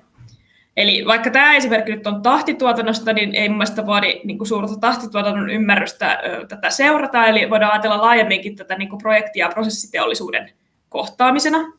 Eli nämä kaksi maailmaa niin kuin meidän pitäisi pystyä jollain tavalla kohtauttamaan, ja toimitusketju ei voi toimia niin kuin täysin optimoidusti, mutta irrallaan projekteista, eikä toisinpäin. Eli rakennustuoteteollisuudessa on aika hyvin hallussa se oma ketju, että teollinen tuotanto aika pitkälle optimoitua, mutta asiakasarvoa syntyisi itse asiassa vasta sitten, kun nämä kaksi prosessia niin kuin sovitetaan yhteen. Eli käytännössä mitä haluan tällä sanoa, että olosuhteista pitäisi tehdä toimitusketjua ja rakentamisen yhteistyössä sellaiset, että meillä olisi edellytykset digitalisoida. Ja se digitalisointi niin kun onnistuu sellaisella tavalla, että saadaan tehokkuushyötyä. Eli nykyisten prosessien digitalisoiminen, niin kuin äskenkin viittasin, niin ei sellaisenaan johda mihinkään hyötyihin, vaan jos me tuodaan työmaalle esimerkiksi digitaalisia palveluita, niin ne pitää olla niin helppoja käyttää, että se ikään kuin maksaa vaivan sille työnjohtajalle esimerkiksi hypätä pois autoratista ja siirtyä niin kuin tämmöiseen uuteen toimintatapaan sen sijaan, että hän jatkaa sitä tapaa, millä hän on aina toiminut. No sitten tiivistää sama asia vielä toisella tavalla, ja tämä kalvo on Otto Alhavan käsialaa Firasta, joku voi tunnistaa vähän modattu versio. Eli miksi me nyt sitten sovitettaisiin projekti- ja prosessiteollisuutta yhteen? En mene näihin yksittäisiin vaiheisiin, mitä kuvassa näkyy, mutta haluan nostaa keskeiseksi tässä niin kuin tämän esivalmistajan tai toimittajan tietojärjestelmät. Eli toimittajapäässä siellä on oma toiminnanohjausjärjestelmä, meillä on tuotetietokantaa, rakennekirjastoja, käsikirjoja, kosteudenhallintaa, sensoreja ja näin edelleen. Ja nämä järjestelmät täytyy saada keskustelemaan niin kuin digitalisoidun rakentamisen kanssa, jossa on sitten vastaavasti omat aikataulu, laatu, talous ja INE-ohjelmat. Eli just se sama kohtauttaminen, mistä äsken mainitsin, että niin kauan kuin nämä tietojärjestelmät on niin kuin kahdessa eri maailmassa, niin tavallaan niitä hyötyjä ei oikein saavuteta. Ja materiaalitoimittajan roolissa haluan ehdottomasti nostaa tähän niin kuin, lisäksi myöskin tämän logistiikan virtauksen toiseen suuntaan, eli materiaalivirrat työmaalta takaisin tänne toimittajapäähän on myös erittäin tärkeää, eli esimerkiksi kuvan kipsilevyt kelpaavat meille tuotannon raaka-aineeksi, ja niitä mielellään myöskin keräillään takaisinpäin. No, tällä hetkellä viestintäkanavat näiden kahden maailman välillä on niin kuin nyt pääasiassa soittoa, sähköpostia, Exceliä, PDF:ää. Eli tavallaan teknologinen ongelma ei ole se uusien kanavien keksiminen. Meillä on paljon näitäkin modernimpia tapoja keskustella jo nyt, mutta se ongelma on tavallaan tai haaste on toimintatapojen muuttaminen koko ketjussa siten, että tämä yhteistyö niin kuin onnistuu. Eli ihmisten täytyy niin kuin löytää uusien palveluiden toimintapojen pari, ja niiden täytyy olla niin helppokäyttöisiä, että niitä kannattaa ryhtyä käyttämään. No sitten lyhyt tiivistys vielä, että miten siis digitaalinen toimitusketju mun mielestäni maksimoi lisäarvon. Eli ensinnäkin se luo edellytykset tämmöiseen digitaaliseen tilaustoimitusprosessiin, jossa tieto liikkuu, materiaalitoimitukset menekkeineen pystytään ennakoimaan oikein, ja toisaalta mitä toimitusketjusta esimerkiksi tuoteteollisuus voi antaa, niin tuotekehitysosaaminen ja sitten meidän logistiikkakumppanit kääntyvät niin kuin myös rakentamisen voimavaraksi. Toisaalta se tekee prosesseista läpinäkyviä ja seurattavia, eli liiketoimintamallien täytyy muuttua vähän sellaisiksi uuden tyyppisiksi siltä osin, että bisnestä ei voida tehdä niin kuin jonkun prosessin vaiheen osaoptimoinnilla, että tilataan työmaalle hirveästi kamaa hirveässä kiireessä, vaan aina sen kokonaisuuden näkökulmasta, jotta tämä tavallaan niin kuin kokonaisuus tehostuu. Ja tilaustoimitusketjussa myöskin tämä manuaalinen tiedonkäsittely sitten vähenee, eli saadaan niin kuin oikeat tuotteet työmaalle oikealla hetkellä järkevästi pakattuna ja oikeisiin sijainteihin, eli se olisi erittäin tärkeää. Ja viimeiseksi haluan nostaa tähän sitten digitaalisen tuotetiedon, mistä mielellään puhun myös erikseen, eli se on niin kuin keskeinen aihe rakennusta luovuttaessa, jonka jakamisessa Platform of Trustkin tekee hyvää työtä. Eli digitaalisella tuotetiedolla voidaan rikastaa esimerkiksi tietomalleja, mutta toisaalta se tieto luo rakennuksen loppukäyttäjille arvoa pitkälle tulevaisuuteen, että loppukäyttäjillä on tietoa esimerkiksi siitä, että mitä julkisivupinnotetta rakennuksessa on käytetty, niin luo valtavasti asiakasarvoa, kun sitä rakennusta myöhemmin ylläpidetään. Ja korostaisin tässä myös, että GS1 kaltaiset standardit ja vakiintuneet toimintatavat niin kuin sen tiedon jakamisessa edesauttaa sitten toimitusketjun ja rakentamisen kohtauttamista. Eli loppuun tiivistäisin, että kun Juhana sanoi, että tieto on oleellinen asia, niin sanoisin, että ihmiset on niin kuin keskeinen osa ongelmaa ja ratkaisua. Eli toimitusketjun pitää ymmärtää rakentamisen prosessia päinvastoin, jotta sitä tietoa osataan jakaa. Ja muistaa, että hyvätkään suunnitelmat tai ohjelmat ei ole hyviä, jos ihmiset ei koe, että he saa niistä lisäarvoa. Kiitos. Hei, kiitoksia Vilma.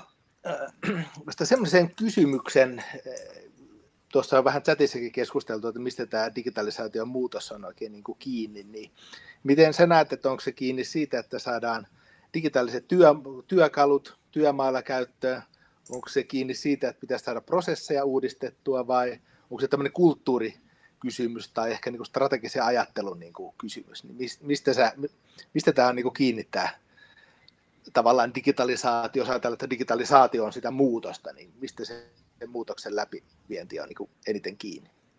No ei ole ehkä yksiselitteistä vastausta tuohon, mutta varmaan niin kuin prosessit on tärkeitä siinä niin kuin sen hyödyn skaalaamisessa ja systematisoinnissa, mutta kyllähän tämä on niin kuin kulttuurinen ongelma, eli tavallaan niin kuin sanoin, että mun mielestä sillä digitalisaatiolla ei ole itseisarvoa, vaan meidän pitää niin kuin haluta sitä muutosta ja lähteä siitä, että niin kuin ymmärretään se yhteistyön ja tavallaan sujuvan kommunikaation arvo, että sieltä mun mielestä se ratkaisu niin kuin lähtee. Hei, kiitoksia Vilma kovasti. Mennään Kiitos. Sitten ohjelmassa eteenpäin ja seuraavana on sitten Platform Trustin esitysvuoro ja näkyykö mun näyttö? Pystyykö joku kommentoimaan?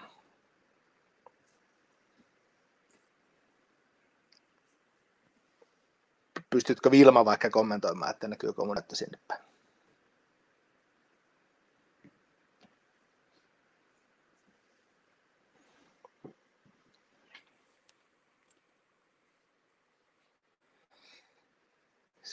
Hyvin näkyy. Hyvä, selvä, kiitoksia. Varmistuksena vaan. Eli tässä on käyty vähän eri näkökulmia, tässä on erilaisia rooleja ja niin on tietysti niin kuin meillekin Platform Trustissa oma roolimme ja se meidän rooli on olla mahdollistaja näille muutoksille, mistä tässä on puhuttu.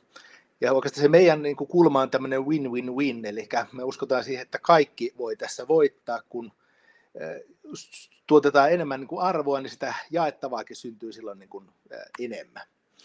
Ja meidän rooliksi on oikeastaan syntymässä tällainen, että me ratkaista sellaisia haasteita, joita kenenkään on niin kuin hankala tai mahdoton ratkaista yksin. Eli on se sitten allianssihankkeiden johtamista tai työmaan tilannekuvaa tai nyt tämä toimitusketjujen optimointi, joka siis lähtökohtaisesti menee monen toimittajan yli ja siellä on monenlaisia järjestelmiä ja monenlaisia niin kuin prosesseja, jotka pitäisi saada niin kuin toimimaan yhteen.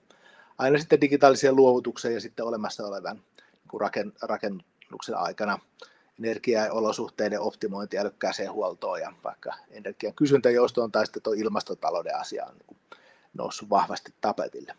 Mutta sukelletaan nyt tänään tähän toimitusketjujen optimointiin ja ehkä sen verran oma tausta on ollut 3 vuotta nyt tässä Platform Trustissa tätä pystyttämässä ja tätä rakentamassa. Ja mun oma tausta on itse asiassa nimenomaan tässä digitalisaatiossa, eli kuinka eri toimialoilla on tehnyt operaattoreita ja apteekkeja ja kauppaa ja matkailua ja teollisuutta ja muuta, kuinka näillä eri toimialoilla näitä digitalisaatio-uudistuksia on sitten viety läpi. Mutta lähdetään ensin tähän toimitusketjukulmaan. Ja tässä on itse asiassa monenlaisia kuvia nyt tästä toimitusketjusta tänään esitetty ja mekin niin kuin esitetään tässä niin kuin omamme. Meillä on tässä taustalla tämmöinen karkea rakentamisen viitekehys, eli sieltä hankekehityksestä tarjoussuunnitteluvaiheisiin, tuotantoihin ja luovutukseen ja sitten edelleen niin kuin operointiin. Ja tähän maastoonhan nyt sitten tämä toimitusketjukin niin kuin asettuu. Ja kuva voi näyttää monimutkaiselta, mutta itse asiassa niin kuin nyt varmaan kaikki alan ammattilaiset hahmotatte, niin tämähän on itse asiassa äärimmäinen yksinkertaistus jo siitä prosessista. Ja tässä on nyt vaan piirretty rakennusmateriaali elinkaaren näkökulmasta. Eli jossain vaiheessa määritellään, että mitä materiaalia ja tuotteita siellä tarvitaan ja tehdään tarjouksia ja tilauksia ja valmistetaan. Ja työmaalla pitää valmistautua siihen asentamiseen ja sitten ne jaellaan ja kuljetetaan ja tarkistetaan laadut ja laskutetaan ja luovutetaan sitten tilaajalle, että mikä se S-build sitten olikaan ja saatetaan sitten vaikka sitä hiilijalanjälkeä laskea täällä. Jos mietitään, minkälaisia asioita tässä nyt sitten optimoidaan ja jos me ajatellaan, että me oltaisiin luotu sellainen optimoitu toimitusketju, niin sehän tarkoittaa sitä, että tuolla määrittelyvaiheessa jo tiedetään, että tarkasti minkälaisilla tuotetiedoilla sitä tehdään ja ehkä tiedetään jo sitä, että mitä ne maksaa.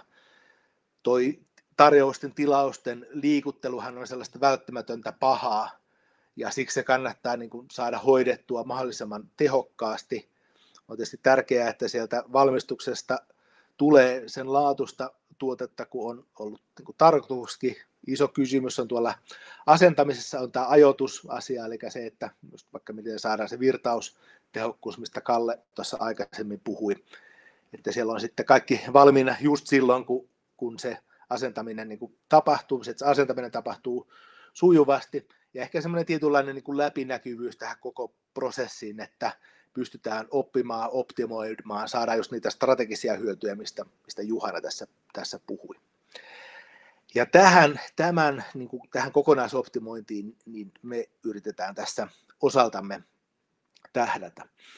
Ja se meidän lähestymistapa on tämmöinen alustapohjaisuus, eli se Platform Trust ei oikeastaan niin itsessään ole se tärkeä asia, vaan se, että tuodaan tämmöinen alustapohjainen lähestymistapa siihen, eli se, että voidaan joustavasti, mutta turvallisesti ja se luottamus säilyttäen yhdistellä eri asioita. Ja miten se sitten tapahtuu? Jos katsotte tätä kuvaa, niin miettikääpä hetki, mitä siinä näette. No, mä näen tällaisia asioita, eli siinähän on tieverkko. Sinne tieverkon ympärille on toteutettu liikennesääntöjä, eli niitä ei tässä tieverkolla keksitä, vaan se tulee esimerkiksi noita opasteita ja nopeusrajoituksia. Tuo liikennehän ei suju, jos ei siellä ole tietty yhteispeli, eli pidetä etäisyyksiä autojen välillä ja näin. Tuohon tieverkkoon ei tulla ihan niin kuin miten sattuu, eli kaikki ei ole rakentanut niin kuin omia teitään, vaan siihen on tietynlaiset liittymät, miten siihen liitytään. Ja kaikki tietää, että minkälaisia ominaisuuksia siinä tieverkossa ja sen ympärillä olevissa asioissa on.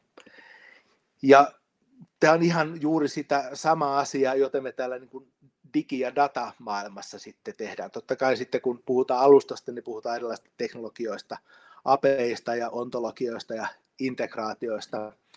Mutta jos ajattelee, että mikä se Platform Trust nyt tähän digitaaliseen toimitusketjuun on se, että ensinnäkin meidän alusta on se tieverkko, eli sen sijaan, että kaikki rakentaisi niin kuin omat tiensä toisten luo, niin voidaan käyttää tätä yhteistä tieverkkoa.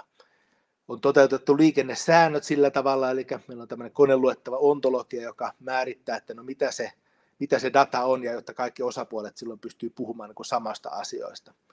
Meillä on tämmöisiä teknologioita, joilla voidaan tuoda yhteen toimivuutta, eli eri toimijathan saattaa viitata asioihin vähän eri tavalla, niin tuossa alusta avulla voidaan yhdistää, että no, vaikka puhumme eri termeille, niin puhumme silti samasta asiasta. Meidän alustaan on itse asiassa useita tämänkin tilaisuuden niin kuin toimijoita, niin on rakennettu integraatioita, joilla on niin kuin kytketty niitä tietovirtoja tähän yhteiseen tieverkkoon.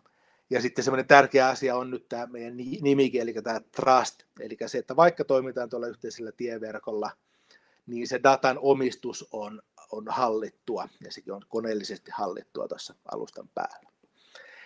Ja äsken näytin tätä ylätason kuvaa tästä rakennusmateriaalien elinkaaresta, niin se, mihin me ollaan tähtäämässä, niin on tällainen malli, eli se, että sieltä määrittelystä, tilauksesta, valmistamiseen, asentamiseen, jakeluun ja muuta, niin se data virtaa tämän yhteisen alustan ja tieverkon kautta sillä tavalla, että sitä dataa välitetään tehokkaasti, se on harmonisoitua. Sitten sitä datan käsittelyä on tuotu myös helpommaksi tämmöisellä datatuotteen mallilla. Sen datan omistamisoikeudet hallitaan ja tietysti luvitus, kuka tahansa ei pääse käsiksi kuin mihin tahansa datapakettiin, joka siellä tieverkossa kulkee ja on se tekniikat siihen yhteen toimivuuden tuomisen, itse asiassa digitaalisen kaksosen synnyttämiseen. Ja mitä tämä nyt käytännössä tarkoittaa, eli tässä on itse asiassa sama kuva, mitä Miimu tuossa aikaisemmin näytti, mä nyt laitoin vähän esimerkin vuoksi vaan nyt logoja siihen, eli me yritetään saada tämmöinen kokonaisuus toimimaan, ja tässä ollaan nyt sitten Carina Forin kanssa tehty paljon yhteistyötä, eli se meidän rooli on olla tuolla väleissä, eli noin 2 liilaa viivaa tuossa välissä. Me ollaan nyt varsinkin toteutettu tuota osaa, eli tuolla vasemmassa alakulmassa, eli yhdistetty materiaalivalmistajia ja tukkuja tuohon meidän alustaan, että sitten tuo oikea alakulman tuotetietoja. Tuo logistiikkatoimijoiden yhdistyminen on sitä meidän seuraavaa työmaata, ja nyt ollaan tuomassa dataa täältä Carina Forista tuonne erilaisiin työmaan tilannekuvajärjestelmiin, joista tuossa nyt on niin kuin pari esimerkkiä. Ja tietysti tätä kautta sitä voidaan niin kuin, tavallaan sitä Carina Forin jalostamaa dataa niin viedä sitten edelleen vaikka digitaalisiin luovutuksiin tai vaikka hiilijalanjäljen optimointiin. Ja tietysti tämä malli on nyt sillä tavalla toimittaja riippumaton, eli sitten tietysti eri hankkeissa on aina vähän eri toimijoita, ja ne kaikki toimijat voi sitten joustavasti yhdistellä tuon alustan ympärillä niin kuin just siihen tilanteeseen toimivaksi kokonaisuudeksi. Eikä ehkä kysymyksenä, että haluatko olla osa sujuvampaa toimitusketjua ja ikään kuin osa tätä digitaalisen toimitusketjun tieverkkoa, jos sillä analogialla toimitaan. Kiitoksia. Ja sitten seuraavana, onko mulle kysymyksiä?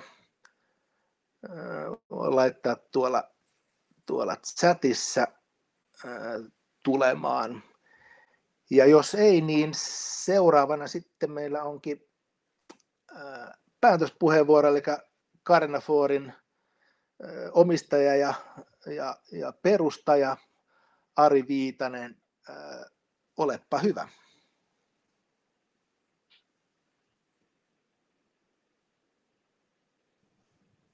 Näkyykö Vesa näyttö? Näyttö näkyy, joo, ja siitä vaan valitset vielä esityksen. Niin. Joo, täältä pesee.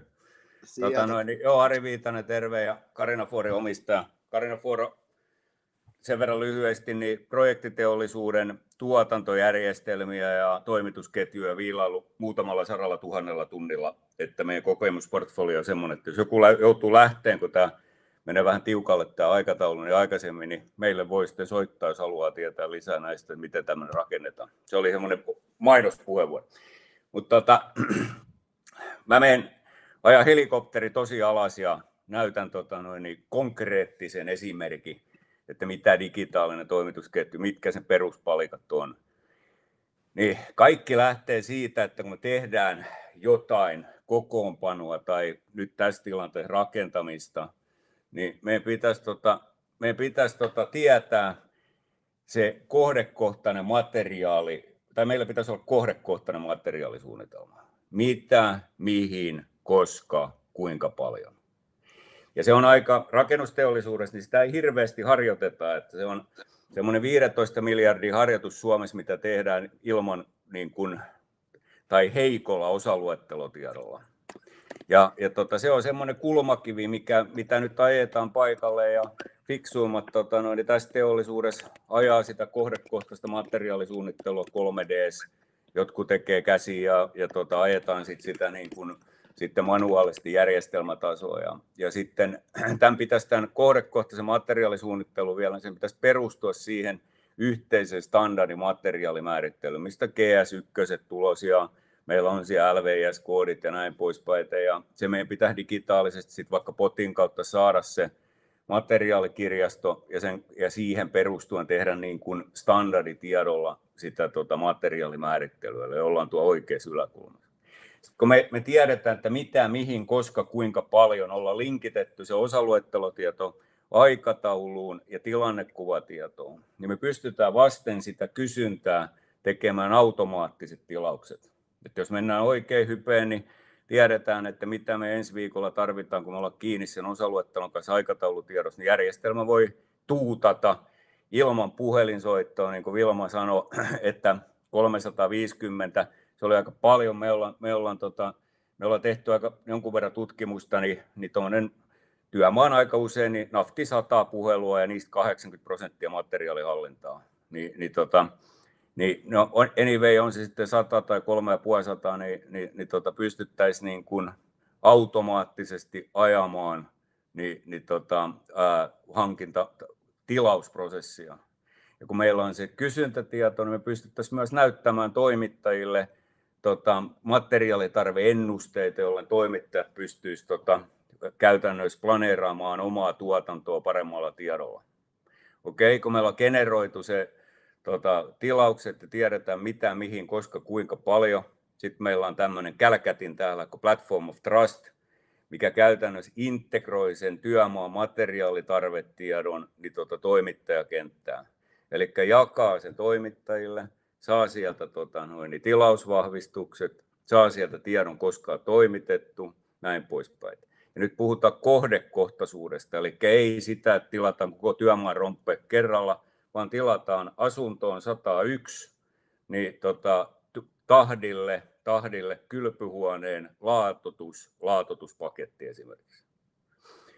Sitten tietysti Platform of Trust on nyt tässä tilanteessa niin integraattori, ja sitten pystyy keräämään rikastuvaa tietoa sitten, siitä elinkaaresta, vaikka sitten lohkoketjutekniikkaan tai johonkin muuhun, että jos me halutaan niin kuin vahvempaa jäljitettävyystietoa.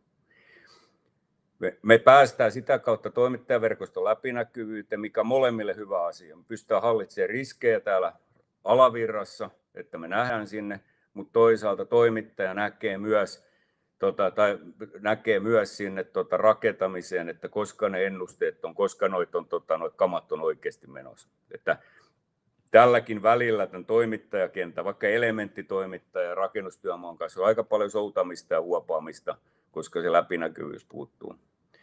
Kun meillä on tieto siitä, että mitä, mihin, koska, kuinka paljon, me pystytään saatavuutta koko aika hallitseen ja träkkäämään, että onko meillä ne suunniteltavat kamat, jolloin meillä on se yksi ulkoinen vaihtelutekijä pois, minkä Vilma sanoi, eli kamat olisi mistä tehtäisiin.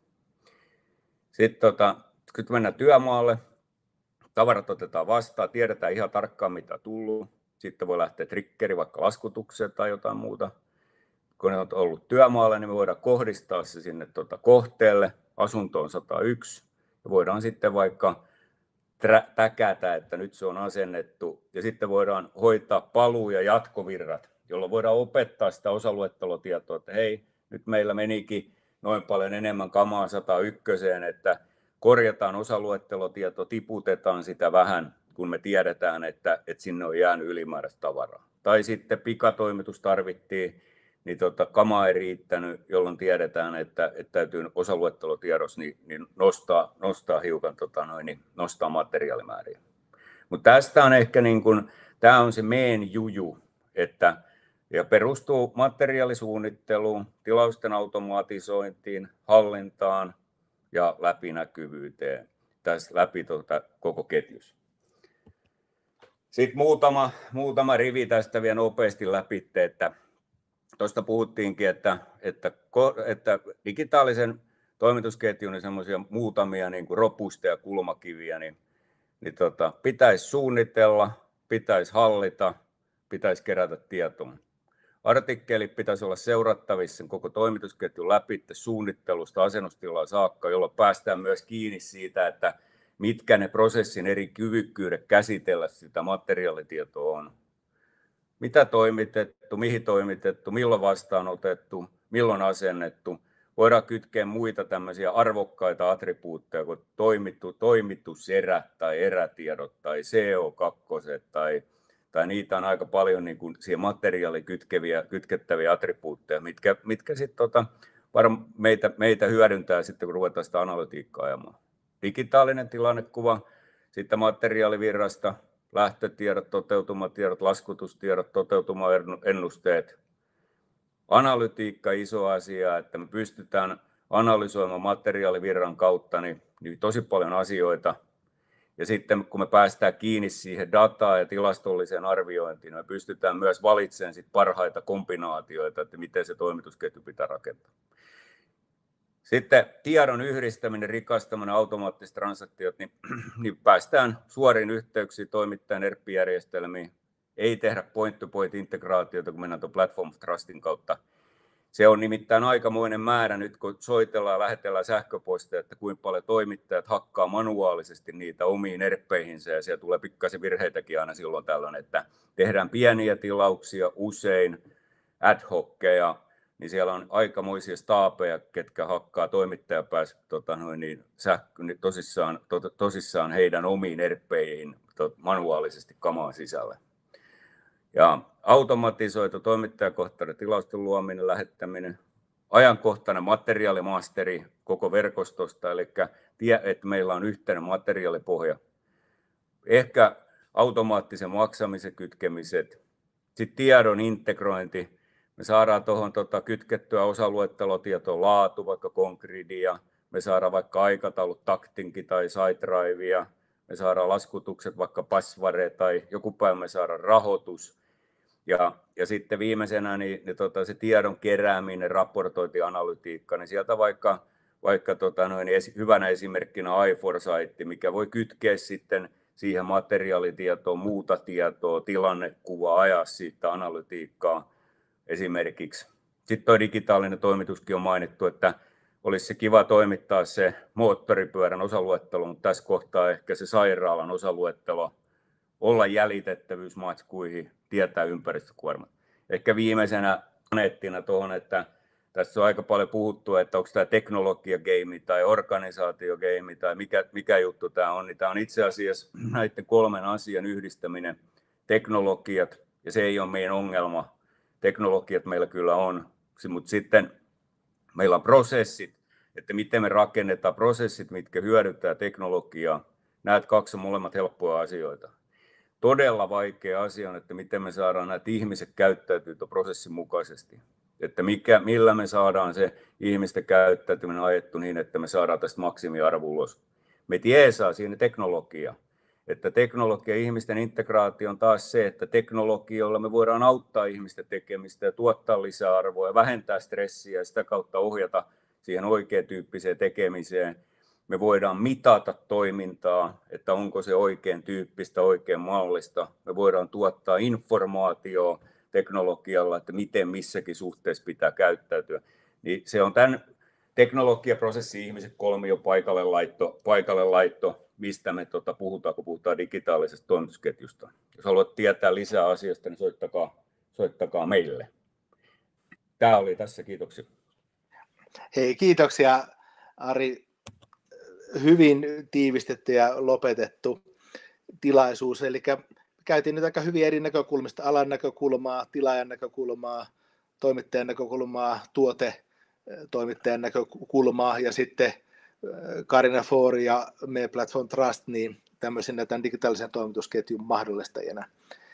Saatte tämän tilaisuuden esityksen sähköpostissa jälkeenpäin, eli voitte palata johonkin kohtiin, mihin haluatte tai vaikka jakaa sitten kollegoille. Ja varmaan uskallaan luvata kaikkien esittäjien puolesta, eli jos joku asia jää kiinnostamaan, niin meihin saa kyllä niin kuin varmasti olla yhteydessä.